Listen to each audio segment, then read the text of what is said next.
Muy buenas noches, tengan todos ustedes. Son las 8 en punto y como lo hemos hecho ya a lo largo de 4 semanas, estamos transmitiendo completamente en vivo a través de la plataforma Zoom y simultáneamente a través de Facebook Live de Yo Soy Médico 17, a quien siempre agradezco que nos facilite su plataforma para llegar a más profesionales de la salud. Bienvenidos a su programa La Voz del Residente de Ortopedia y Traumatología.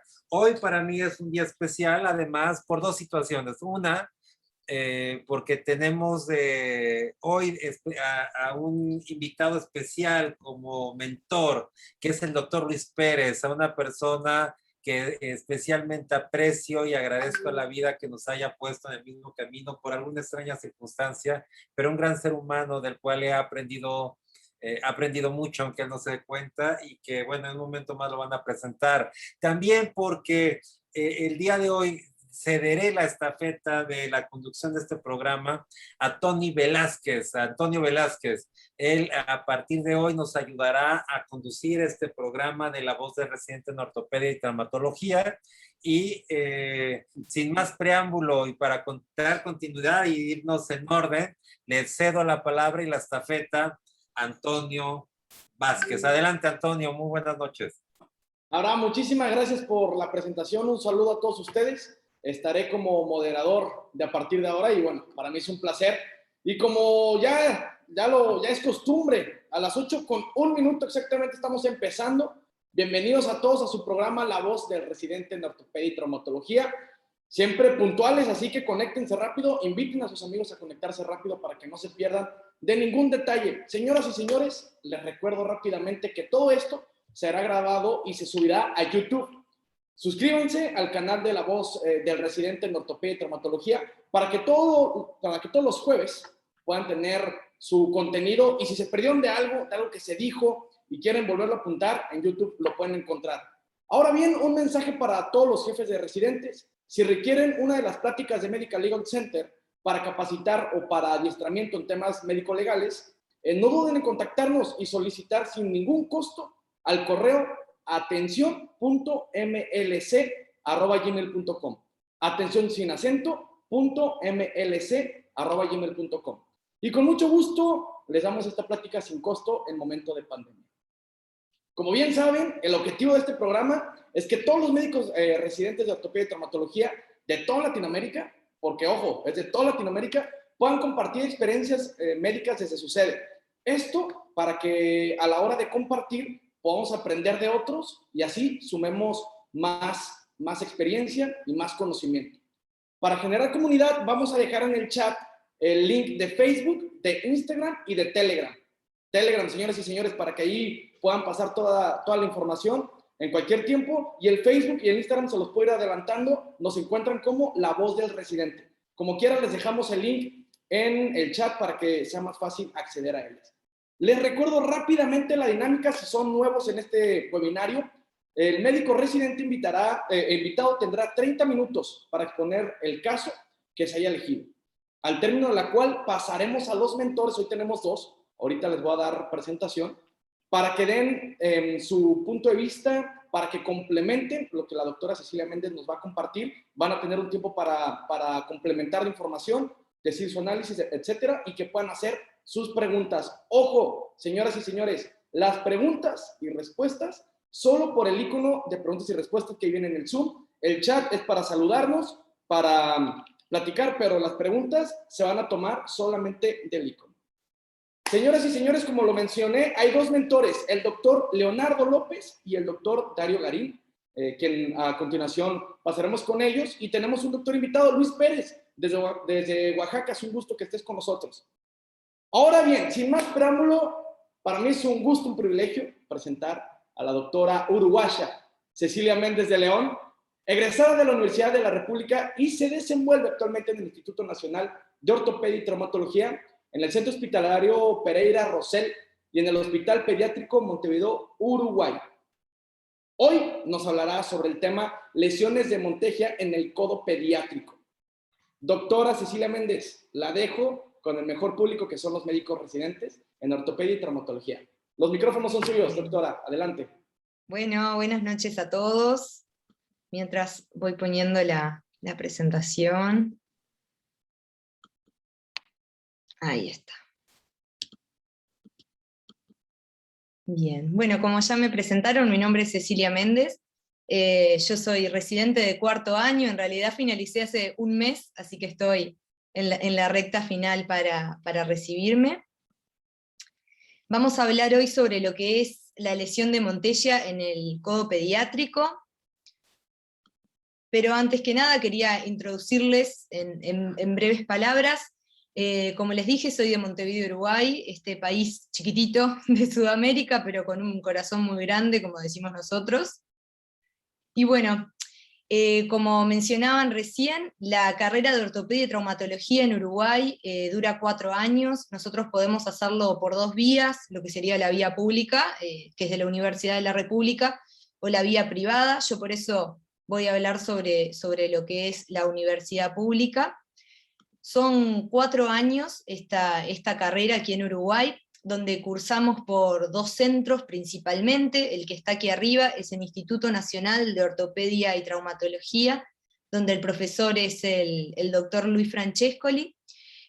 Como particularidad, este centro es solamente de ortopedia y traumatología. No es como un hospital general, no se ve politrauma, no se ven otro tipo de lesiones, solamente de ortopedia y traumatología. que creo que eso es a destacar porque por otros servicios de Sudamérica que he tenido la oportunidad de visitar, son hospitales generales que dentro tienen su servicio de ortopedia y traumatología. Y luego hay un año de esos 4 que lo realizamos en el Hospital Pediátrico Pereira Rosell, donde se ven niños hasta los 15 años de edad. A partir de allí van al hospital de adultos. Lo que sí cabe a mencionar es que al ser este hospital solamente de ortopedia y traumatología, a veces se nos escapan algún tipo de patología que tal vez tengamos que compartir con el cirujano general, con el cirujano de tórax, con el cirujano plástico, y por ese motivo hace más o menos 3 o 4 años, en el último año de la residencia, se incorporó que hacemos una guardia semanal en un hospital general, lo cual nos ha enriquecido mucho para trabajar en conjunto. Luego también tenemos rotaciones entre 3 y 6 meses aproximadamente, en diferentes centros que pueden ser privados o públicos también o privados del interior del país, donde vamos rotando a algunos de los residentes también para conocer cómo se trabajan en otros sitios. Todos tenemos pruebas semestrales, donde se aprueba o no se aprueba el semestre, ya sea con pruebas, presentación de algún caso, etc. Se nos hace presentar un trabajo científico anual, y que al menos uno de estos trabajos estén publicados en una revista indexada.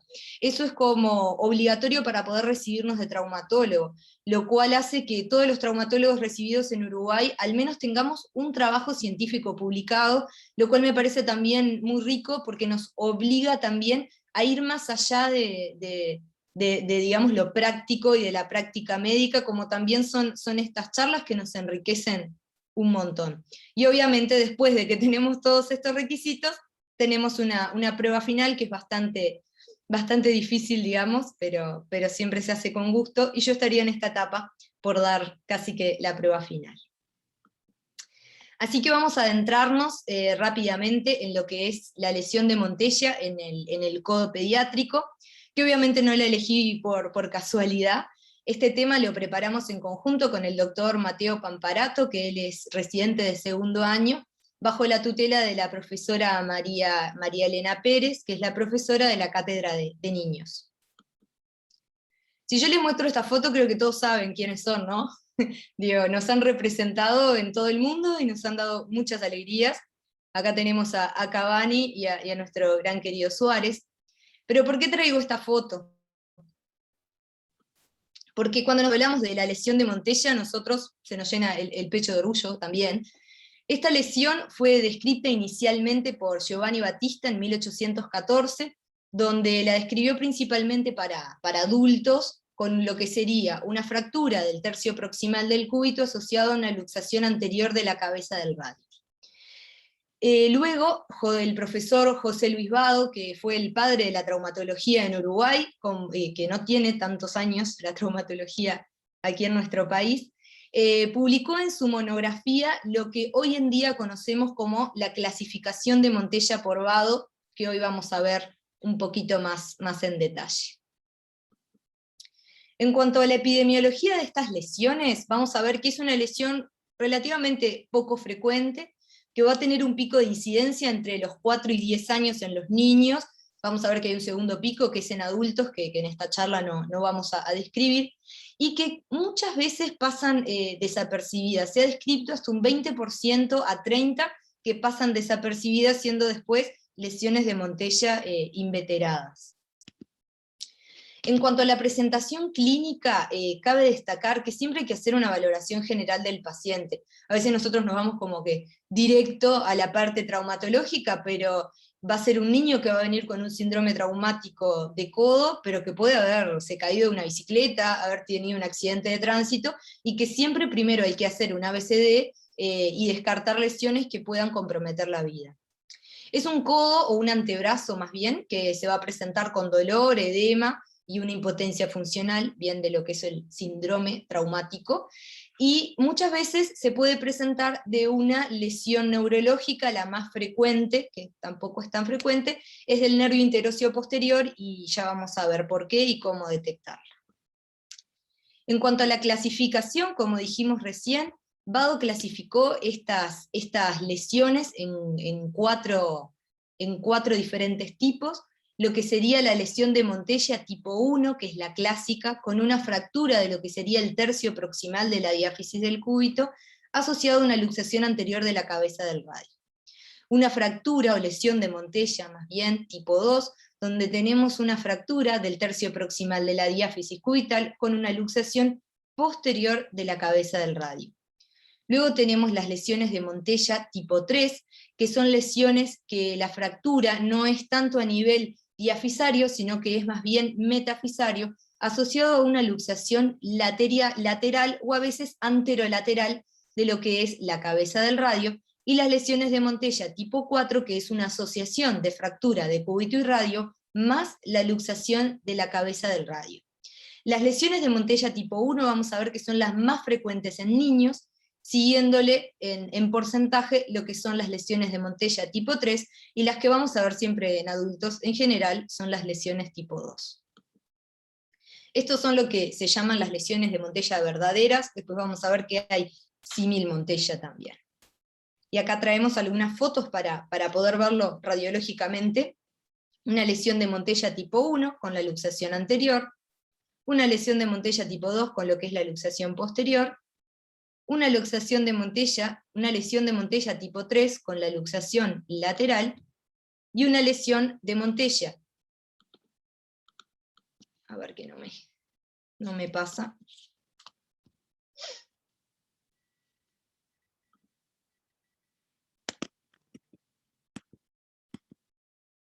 Si no seguimos. Y lo que serían las lesiones de Montella tipo 4, que vienen con la fractura del cúbito radio y la luxación de la cabeza del radio.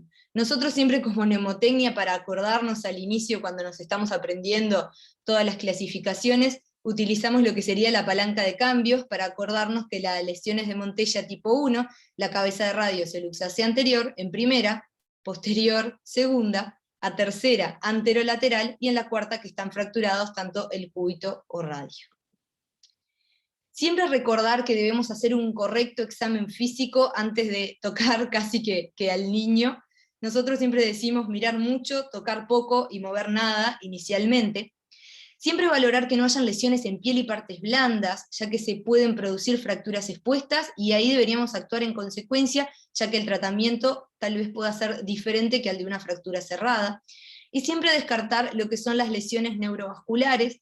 Nosotros como son niños tratamos de jugar, por más que les duela, a lo que es el piedra, papel o tijera, para poder valorar con el piedra, con la flexión de la metacarpofalángica, el nervio mediano, con la extensión de la metacarpofalángica, el nervio radial, principalmente el nervio interóseo posterior, y haciendo la tijera, valorando lo que es el nervio cubital.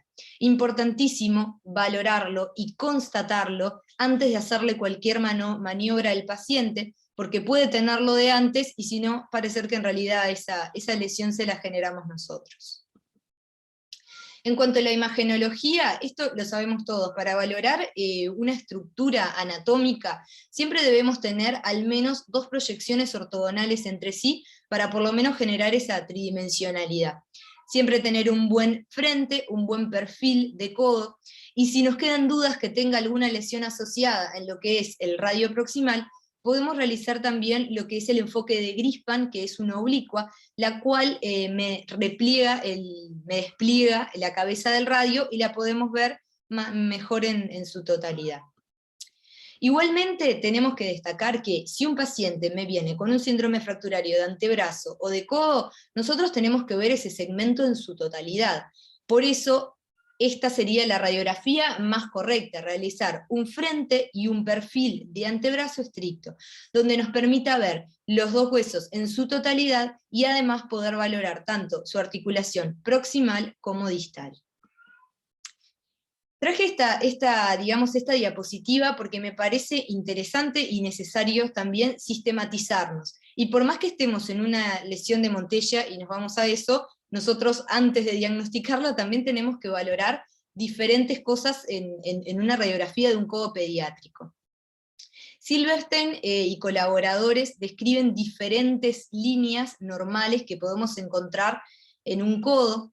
La primera que está descrita es lo que es la imagen en lágrima o en reloj de arena, que estaríamos valorando el sector supracondilio. De esta estar discontinua, podríamos decir que estamos frente a una fractura supracondilia, por ejemplo. Luego tenemos lo que es la línea cóndilo-humeral, que es de aproximadamente 45 grados, que ahí nos estaría diciendo cómo es la relación del cóndilo respecto a la paleta humeral. Luego tenemos esta otra línea, que es la línea humeral anterior, que debería cortar en lo que es la unión del tercio posterior con el tercio medio del cóndilo lateral del húmero. Y luego tenemos lo que es la línea coronoidea, que debería continuarse con lo que es la paleta humeral. Eso es todo normal, digamos. Otra de las líneas que traigo a valorar en lo que es específicamente una lesión de Montella es lo que es la línea cubital. Esta línea siempre debería ser continua en todo lo que es el borde cubital sin encontrar ninguna incurvación. ¿Y por qué menciono esto y con tanto énfasis? Porque podemos encontrar, por ejemplo, una luxación anterior de la cabeza del radio e intentar reducirla, y esta no se reduce, y es porque en realidad podemos encontrar a veces deformidades plásticas en el cúbito y ser una lesión de Montella que a veces pasa desapercibida y por eso no podemos reducir luego la cabeza del radio, y como vamos a ver luego, primero hay que reducir el cúbito antes de reducir el radio. Y otra de las líneas que es muy interesante y muy útil es la línea radiocapitelar, que como podemos ver es una línea que se traza siguiendo el eje del radio, y siempre debería cortar el centro del cóndilo humeral sin importar los grados de flexión que tenga el codo. Esta línea siempre tiene que apuntar al centro del cóndilo. De no ser así, diríamos que hay una incongruencia, una luxación o subluxación entre el cóndilo y el radio proximal. ¿Por qué traigo esto de los mecanismos lesionales? Nosotros vamos a ver que muchas veces en ortopedia y traumatología, y sobre todo en niños, reducimos las fracturas en bloque quirúrgico o bajo pseudoanalgesia, y para reducir la fractura siempre debemos aplicar una fuerza que sea contraria a la fuerza deformante. Entonces es necesario conocer cómo se producen este tipo de fracturas. En cuanto a las Montella tipo 1, vamos a ver que hay 3 tipos de mecanismos lesionales propuestos. Uno es por traumatismo directo, donde se fractura el cúbito y luego se luxaría la cabeza del radio. Tenemos otro mecanismo que sería por hiperpronación, donde una pronación excesiva fracturaría el cúbito y luego se luxaría la cabeza del radio. Y si no, un tercer tipo que es por hiperextensión, donde por un mecanismo de hiperextensión se luxaría primero la cabeza del radio y a consecuencia la carga se traslada toda al cúbito, produciéndose una fractura en el mismo. Acá traemos 2 ejemplos de lo que serían fracturas de Montella tipo 1, con una fractura a nivel de la diáfisis cubital, con una angulación anterior, y la cabeza del radio también luxada hacia anterior. Y lo que les decía recién, aquí lo que tenemos es una deformidad plástica de lo que sería el cúbito, con una luxación anterior de la cabeza del radio, que puede pasar hasta desapercibida si no estamos mirando sistemáticamente cada una de las líneas que hablamos recién. Como podemos ver, capaz que si lo vemos rapidito, acá no nos damos cuenta que esta línea no es continua, por lo tanto el codo está luxado, la articulación entre el radio y el cóndilo. En cuanto a la maniobra de reducción, se va a hacer una maniobra, primero se va a reducir el cúbito, realizando apoyos en 3 puntos para alinear la fractura, conseguir la longitud del cúbito, y en general el radio se reduce solo al alinear el cúbito. Después debemos dejar la fractura, la lesión y el codo en flexión entre 90 y 110 grados, y en general neutro o semisupinado para contrarrestar lo que son las fuerzas del bíceps braquial. Acá podemos ver cómo ahora sí está reducido, y cómo las líneas se continúan entre el radio y el cóndilo. Luego vamos a ver que diferentes equivalentes de las Montella tipo 1, no vamos a ver cada una de ellas, pero saber que si vemos una luxación radiocapitelar, como dijimos hoy, anterior aislada, siempre ir a buscar lo del radio, del cúbito, y si vemos una fractura del cúbito, siempre ir a buscar que no exista una luxación de la cabeza del radio. En cuanto a las lesiones de Montella tipo 3, en general se dan por una carga axial, con el codo en una semiflexión de 60 grados, donde falla el cúbito y luego se luxaría la cabeza del radio. Este es tiene un porcentaje muy poco frecuente en niños. Como podemos ver, puede llegar a ser muy sutil, pero acá vemos el cóndilo y el radio cómo se va hacia posterior. Se quiere trancar a veces esto. Bueno, y acá lo que podemos ver es otra imagen más ilustrativa, donde se puede ver cómo acá está el cóndilo, y vemos que el radio está hacia posterior con una angulación posterior. También existen equivalentes de tipo 2, que no vamos a adentrarnos demasiado. Y en cuanto al tratamiento, obviamente vamos a ir en contra de las fuerzas deformantes. Por eso vamos a hacer una extensión del codo. En general, al extender el codo, se reduce lo que es el cúbito proximal, y la cabeza del radio vuelve a su lugar. En cuanto a la mantención de esta reducción, también se va a hacer con yeso. En general se deja inmovilizado alrededor de 60 grados, y algunos lo describen hasta extensión completa, pero supongo que debe ser bastante incómodo para el niño. Nosotros en general dejamos en flexión, siempre y cuando esté la cabeza del radio reducida y mantenida en su lugar. Se deja en la posición en que la cabeza del radio quede más estable. En cuanto a las lesiones de Montella tipo 3, son las segunda en frecuencia en los niños. En general se da por una carga axial y un movimiento en varo, lo cual hace que se genere una luxación lateral de la cabeza del radio, como estamos viendo acá, y una fractura del cúbito, que generalmente es más metafisaria, con una angulación que siempre apunta hacia lateral. También están descritas los que son los equivalentes de la Montella tipo 3, y también se ha visto como asociación lesional, que las Montella tipo 3 pueden asociar lo que es una fractura además del cóndilo externo del húmero.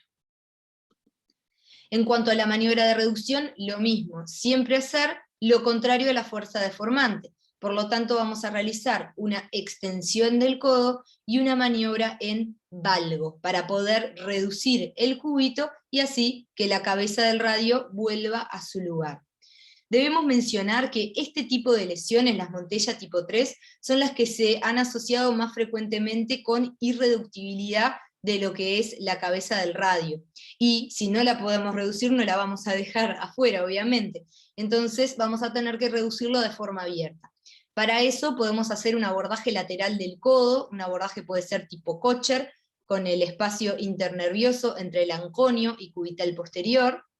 Siempre tener en cuenta la anatomía de esta región, donde tenemos al supinador corto, pasando entre lo que son sus planos superficiales y profundos, el nervio interóseo posterior, el cual, si no tenemos en cuenta, podemos lesionarlo. Por lo tanto, realizando, como se ve acá, una hiperpronación, lo llevamos bien hacia adelante y lo alejamos del campo quirúrgico, como podemos ver aquí. Hay libros y artículos que describen que muchas veces el mecanismo por el cual no podemos reducir la cabeza del radio es la interposición del ligamento anular, y que no siempre está roto. Muchas veces es como que se sale del lugar, como pasa por ejemplo con la pronación dolorosa del niño, y lo que se sugiere es con un hook intentar ponerlo de vuelta en el lugar. Si no se puede, se debería cortar y luego resuturar, o si está roto, suturar, y luego de suturarlo, testear la estabilidad de ese codo. Y luego tenemos los que son las lesiones de Montella tipo 4, que se piensa que es por un traumatismo directo. El objetivo de estas lesiones es tratar de convertirla primero como en una Montella tipo 1, puede ser enclavijando el radio, y luego reducir el cúbito y luego la cabeza del radio. También están los que son las equivalentes de la Montella tipo 4, que es la que asocia una fractura supracondílea del codo. Por eso decimos la importancia también de que se pueda ver en su totalidad la articulación del codo, sino tal vez podemos no ver que haya una fractura supracondílica. Y en cuanto al tratamiento, bueno, se puede hacer la reducción cerrada, como dijimos, salvo que estas fracturas usualmente no se pueden mantener simplemente con yeso la reducción, y se puede asociar Kirchner o TENS en los niños, o si tenemos conminución o es una fractura segmentaria, asociarle una placa. Esta imagen la traigo, no es de una lesión de Montella, pero para no subestimar y también para tener como aliado la artrografía. La artrografía es una herramienta que nosotros utilizamos mucho, sobre todo obviamente en el codo pediátrico. Como vemos acá, tenemos una fractura que en realidad es de la cabeza del radio, en un niño de 4 años, donde no se ve para nada obviamente la tróclea, no se ve muy bien lo que es el cóndilo. Sin embargo, aplicándole contraste a través de la articulación con una pequeña aguja, se nos transforma lo que sería casi que un codo pediátrico en un codo adulto, nos permite ver cómo son esas estructuras anatómicas. ¿Para qué nos sirve esto? Sobre todo cuando nos quedan dudas de si está reducida o no la cabeza del radio, es todo cartílago y no vemos nada, o también, por ejemplo, en las que son las Montellas tipo 3, para poder descartar que no haya ninguna fractura también del cóndilo humeral. Entonces esta es una herramienta que me parece bastante buena y útil, que nosotros utilizamos con bastante frecuencia. En cuanto a las complicaciones no voy a entrar, porque son muchas, pero sí mencionar que una de las más frecuentes es la pérdida de reducción, y cómo podemos evitarla. Principalmente se puede evitar haciendo el seguimiento seriado del paciente, no hacerle la maniobra del yeso y verlo a las 3 semanas, sino que verlo a la semana siguiente, y si vemos que hay una luxación nuevamente, ir a bloc, reducirla y tratar de ver qué es lo que está pasando para que se vuelva a luxar. Y obviamente otra de las complicaciones es la luxación inveterada, cuando esta lesión no es tenida en cuenta y pasa inadvertida.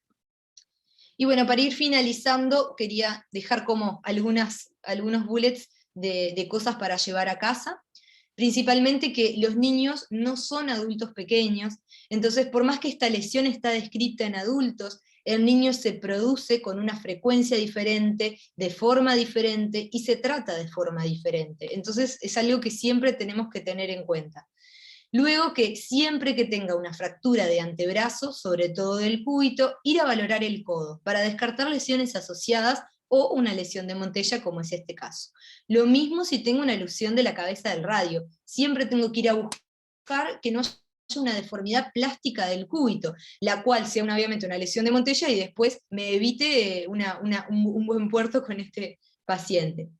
Otra cosa importante y que a nosotros nos recalcan siempre es que el yeso es un acto y responsabilidad médica, que no podemos reducir la fractura o tener una fractura X y pedirse que se la haga un técnico de yeso o un enfermero, porque quien tiene la responsabilidad de ese paciente somos nosotros. Por más que a veces, bueno, a algunos puede aburrirles hacer un poco el yeso y queremos siempre operar, es algo que es un acto médico más. Y luego, como finalizando, tener a la artrografía como aliado cuando tenemos niños muy pequeñitos y no podemos ver los huesitos porque es todo cartílago. Así que bueno, eso era un poco lo que quería compartir hoy, la lesión de Montella, por haber sido descrita la clasificación por un uruguayo, y porque tenemos esta forma de tratamiento aquí en Uruguay. Muchas gracias. Ahora pasamos a las preguntas. Hola, hola. Hola. ¿Me escucho? Perfecto. Doctora Cecilia Méndez, muchísimas gracias por su participación. La verdad, en lo personal, la encontré muy enriquecedora, sobre todo, muy puntual. Y antes de pasar a las preguntas, ¿te parece si vamos con el doctor Luis Pérez para que complemente ahí un poquito lo mucho que has dicho, que digo, te felicito, de verdad, lo encontré muy, muy bien. Pero vamos primero con el doctor Luis. Adelante, Luis. Hola, Toño. Buenas noches a todos. Hola, doctora Cecilia. Buenas noches. Oye, me da mucho gusto que hayas dado una buena presentación. Creo que te fuiste a los puntos más específicos y muy importantes que a veces olvidamos. Hay que tener en cuenta que aunque es una fractura poco frecuente en los niños, se menciona que ya lo dijiste, que es del 1% en el antebrazo, si no la diagnosticamos, es una lesión que deja una secuela muy importante, ¿no? Entonces, hay un dicho que dice que pues los ojos no ven lo que la mente no sabe. Entonces, es muy frecuente en muchas ocasiones ver secuelas por un mal diagnóstico o un mal tratamiento. La verdad, tu plática estuvo excelente. Creo que lo abordaste muy bien. La clasificación no tenías que fallar, ¿no? Creo que también es muy importante saber la historia, no solamente de la medicina, sino de la especialidad que estamos haciendo. Entonces, muy buen punto que hayas escogido ese tema por el doctor Babo. Entonces, creo que solamente hacer hincapié en que en los niños en lesiones del antebrazo, muñeca y codo, siempre hay que pedir las placas completas, ¿no? Yo siempre les comento a los residentes que es valorar todo el eje pronosupinación. Entonces, todo paciente que llegue con una lesión de este tipo, hay que pedir la radiografía completa, y a veces tenemos que pelearnos con los radiólogos porque es necesario pedir la placa completa. E incluso, si es posible, también si tenemos dudas como una deformidad plástica, también pedir una comparativa. La comparativa te puede ayudar bastante en dudas que tengas, ¿no? A veces ves relativamente un poco con una cierta deformidad del cúbito, pero no sabes si en realidad tiene o no tiene una fractura, y se te olvida que tiene una deformidad plástica. Eso también es un punto que hay que compartirlo. Y nunca olvidar también la lesión del nervio interóseo. Creo que es una cuestión que también debemos de verlo y siempre apuntarlo en la nota médica, ver que no tenga una lesión o describirla si la tiene, porque, bueno, actualmente sabemos que también la cuestión legal es importante, ¿no? Podemos tener una lesión de ese nervio. Y otro que quiero comentarte es, pues bueno, estoy totalmente de acuerdo contigo. El tratar a un pequeño no es lo mismo que un adulto. Y totalmente de acuerdo, y es algo que sí se debe llevar a casa, que el yeso no se debe dejar pasar sin una revisión subsecuente. Y ese seguimiento subsecuente no tiene que ser, como bien lo has dicho, hay ocasiones que le dicen, lo tratan en urgencias y lo citan a las 4 semanas a la consulta para quitar ya el yeso, cuando pudo haber una lesión irreductible que al momento de tomar la placa se redujo, pero por alguna circunstancia vuelve a reluxarse. Entonces ya después de 4 semanas se va complicando, ¿no? Desde la fibrosis que se va acumulando ahí en el codo, que nos da una limitación para el tratamiento quirúrgico posteriormente. Pero en realidad, Cecilia, te felicito por tu plática. La verdad, hasta a mí me volviste a recordar muchas cosas que luego se olvidan. Gracias, Cecilia. Muchas gracias. Gracias, doctor Luis, por complementar lo explicado por Cecilia. Vamos a las preguntas, pero antes les mandan muchos saludos, en especial a la doctora Ceci. Le dan saludos desde Toluca, desde Celaya, acá en México, el doctor Roberto Ayala. También, ¿quién más manda saludos? Carlos Kim les manda felicitaciones. Saludos a todos los amigos de Latinoamérica desde Chiapas. Ceci, te mandan muchos saludos, muchas felicitaciones. En Facebook, vamos al Facebook, Marlene Montesinos, les desea buenas noches a todos y además saluda y felicita aquí a la doctora Ceci. Manuel Reyes García también participando aquí en Facebook. Vamos a la pregunta que veo aquí en el icono. Le recuerdo a todos, las preguntas van en el icono, en el chat. Solo nos saludamos y aprovechamos y felicitamos a la doctora. A ver, vamos a la primera pregunta que hace Estefanía. Ahí te va. En médicos que trabajamos en primer nivel, si una RX en PX pediátrico no se observa claramente, ¿tendríamos algún otro aliado que no sea la atrografía, ya que no tenemos este medio en nuestras manos? Adelante, quien guste contestar. Igual empezamos con la doctora y complementamos con Luis. Bien. Yo como primer consejo, si la radiografía no es clara, voy a hacerla yo.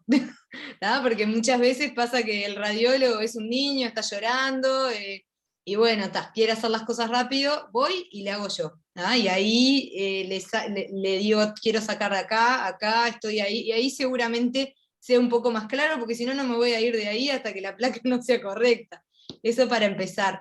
Y la artrografía la hacemos en bloque quirúrgico, o sea que si la vamos a usar es porque llevamos al niño a bloque quirúrgico, no la utilizamos en otro lugar.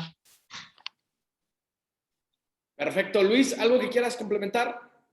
Solamente comentar, esa es una lesión importante. Si es un primer contacto y no tenemos lo esencial, creo que no hay que exponer al paciente. Yo creo que si no contamos con el material suficiente, o en este caso el método de ayuda diagnóstica, yo creo que hay que referirlo a un hospital que lo tenga. Yo creo que es una lesión que no debemos de escatimar hacer eso, porque las consecuencias son totalmente graves. Perfecto. Vamos a la segunda pregunta. No veo el nombre, lo tengo como espectador anónimo. Entonces, bueno, en estos pacientitos, la reducción se realiza con anestesia local, pregunta. ¿Y cuál sería un tip para identificar clínicamente FX que sean reducibles al momento? Empezamos, doctora Cecilia. No, nosotros estos pacientes siempre los llevamos a bloque quirúrgico y los reducimos llevando también el equipo de rayos a bloque quirúrgico. Entonces allí ya sabemos si lo podemos reducir o no. Si nos queda dudas es porque el niño en realidad es inmaduro desde el punto de vista óseo, le hacemos la artrografía, y si con la artrografía vemos que no está reducido, ahí ya hacemos un abordaje para hacer una reducción abierta. Pero en realidad nosotros por lo menos nunca lo hacemos con anestesia local, porque también tenemos la oportunidad de llevarlos a bloque de inmediato. No sé cómo es en otros lugares que tal vez no lo tengan. Uruguay es chiquitito, entonces podés llevar al paciente de un lugar a otro bastante rápido. Correcto. Luis, doctor Luis, ¿algo que quiera comentar? Yo creo que este tipo de lesión siempre hay que hacerlo bajo sedación. No hay que pelearse con el niño. Si se puede hacer un bloqueo local, créeme que lo único que no le va a doler probablemente es el codo, ¿no? Pero él va a estar consciente, te va a estar pataleando, te va a estar llorando y no te va a dejar hacer la reducción, ¿no? Aunque es bien dicho que a veces los ortopedistas es el equipo pesado del hospital, no puedes contra un niño. Entonces es mejor meterlo bajo sedación, ¿no? Hay hospitales acá en nuestro país, en México, que no contamos a veces con el tiempo quirúrgico. Entonces, pues bueno, tenemos que hablar muy seriamente con los papás y bueno, podemos hacerlo, pero en realidad lo ideal es no agredir al niño y es mejor meterlos bajo sedación. Perfecto, gracias, doctor Luis. Vamos a Facebook. Manuel Reyes García desde Guatemala les manda saludos y además pregunta: soy técnico en radiología y bombero voluntario. ¿Qué recomendación nos dan para el traslado y tratamiento del paciente? Empezamos nuevamente con la doctora Méndez. Adelante. Bien, en cuanto a traslado y tratamiento inicial, siempre tratar de inmovilizarlo, aunque sea con un cabestrillo, en la posición que el paciente quede más cómodo, desde el momento de la lesión hasta llevarlo al hospital donde pueda estar el especialista. No intentamos moverle el codo para dejarlo en cierta posición, sino o con un cabestrillo nada más de tela, o en la posición que el niño quede más cómodo. Correcto, gracias. Doctor Pérez, ¿algo que quiera? Esa es una pregunta, qué bueno que es una persona que es de primer contacto, porque eso es sumamente importante. Ya comentamos que esta no es una lesión tan frecuente. La más frecuente, pues yo creo que es la fractura supracondilia, ¿no? Y está descrito que esa fractura, como no vamos a tener unos rayos X al momento de auxiliar al niño, se comenta que el codo hay que dejarlo de preferencia como está, máximo en 30 grados de flexión. ¿Por qué? Porque si le puedes dar o lo quieres poner en una posición neutra, no sabes a lo que te estás enfrentando, puedes tener una lesión vascular, que es un problema más severo, y también vas a estar agrediendo al pequeño. Entonces, Con el simple hecho de que tú tengas tu codo en unos 30 grados es suficiente. Si la lesión es muy aparatosa y el niño que no quiere que lo toques de plano porque el dolor es muy intenso, lo puedes dejar en extensión, ¿no? Ok, correcto. Gracias, doctor. Regresamos aquí al Zoom. Gracias, excelente ponente y ponencia. Pone la doctora Florian. Gustavo Herrera pone: felicitaciones, doctora Méndez. Son lesiones óseas que debemos tener presentes ante cualquier traumatismo de miembros superiores. Saludos desde Morelia, Michoacán. Y vamos a la última pregunta, señoras y señores. Cerramos con Diana Náhuatl. ¿Cuáles son las radiografías completas? Si ya lo mencionaron, ¿pueden repetir? ¿Qué platas se solicitan? Así lo pregunta Diana. Adelante, doctora Méndez. Bien. Lo que solicitamos es un frente y perfil de antebrazo. Si están correctamente realizados, las radiografías de frente y perfil de antebrazo deberían incluir la articulación del codo y del puño. Y de encontrar, obviamente, alguna lesión en el codo, ahí tal vez pidamos algún otro enfoque para el codo, sin sobreexponer al niño a rayos, ¿no? Pero la placa correcta es un frente y perfil de antebrazo. Allí ya deberíamos ver si existe lesión en el codo. Correcto. Gracias, doctora Méndez. Doctor Luis, ¿algo para complementar? Totalmente de acuerdo con Ceci. En México lo decimos más como antero-posterior y lateral. Bien. Pero es lo mismo. Correcto, muchísimas gracias.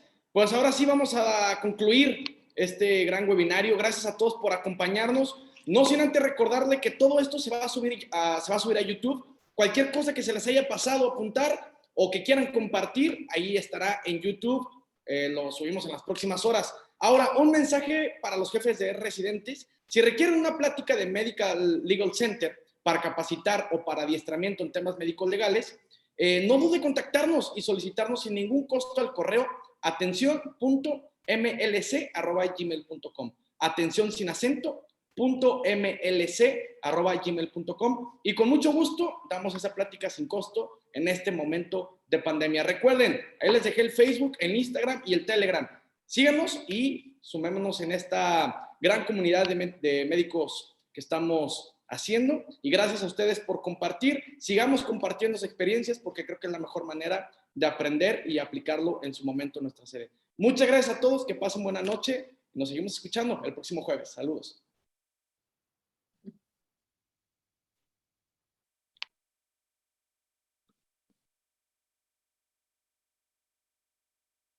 Muchas felicidades, doctora Cecilia. Muchas gracias. Buena tu plática. Gracias. Saludos hasta Uruguay. Sí, esperemos que podamos viajar pronto, que todos lo estamos extrañando eso. Claro. Yo tengo varios viajes a Sudamérica. Se me perdieron el año pasado. Y sí, Pero a todos. Esperemos que esto termine pronto. Así es, ¿no? Bueno, un abrazote y gracias, Toño. Un abrazo, gracias. Chau, chau. Gracias, muchas gracias. Bye.